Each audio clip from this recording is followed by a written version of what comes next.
အားလုံးပဲမင်္ဂလာပါ Golden Football Day Channel မှာကြိုဆိုပါတယ်ဒီနေ့ဩဂုတ်လ20ရက်နေ့အတွက်ကျွန်တော်ပထမဆုံးရွေးချယ်ပေးမယ့်အသင်းကတော့အတလန်တာနဲ့ဟေဘိုးအသင်းရဲ့ UEFA Conference League ပွဲစဉ်မှာဖြစ်ပါတယ်အတလန်တာအသင်းဟာ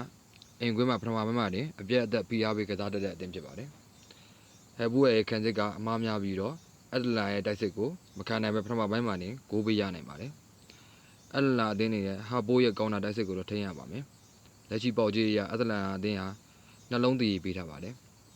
ဂိုးပေါင်းအနေနဲ့ကတော့3လုံးတည်ပေးထားပါတယ်ကြေးရဆိုရင်ရောအတလန်နာဘော်ဒီဟာအသင်းတော်လုံးကိုဆိုနိုင်ပါတယ်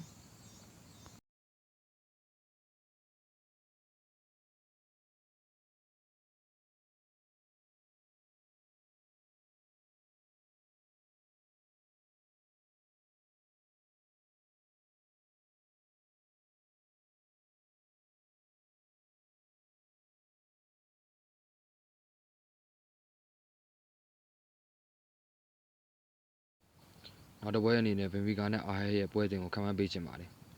ဘင်ဖီကာကွင်းလယ်ကိုအပြည့်စိုးမိုးထားပြီးဘောလုံးပိုင်ဆိုင်မှုများများနဲ့ကစားတတ်တဲ့အသင်းဖြစ်ပါတယ်အာဟဲရဲ့ခံစိုးပိတ်ဆို့ကစားမှုကိုအချိန်ယူဖြိုခွင်းရပါလိမ့်မယ်ပထမပိုင်းမှာ0-1ဆိုတဲ့ရလဒ်မျိုးဖြစ်ဖို့များပါတယ်ဘင်ဖီကာစတင်ဂိုးရရှိသွားတာနဲ့အာဟဲရဲ့ခံစီပြတ်သွားပြီးဘင်ဖီကာကိုပြတ်နိုင်ပုံများပါတယ်ပေါက်ကြီးအနေနဲ့ဘင်ဖီကာဘက်ကနှလုံးတည်ပေးထားပါတယ်ဂိုးပေါင်းကတော့3လုံး50ချုံပါဘင်ဖီကာပဲကြီးအောင်များပါတယ်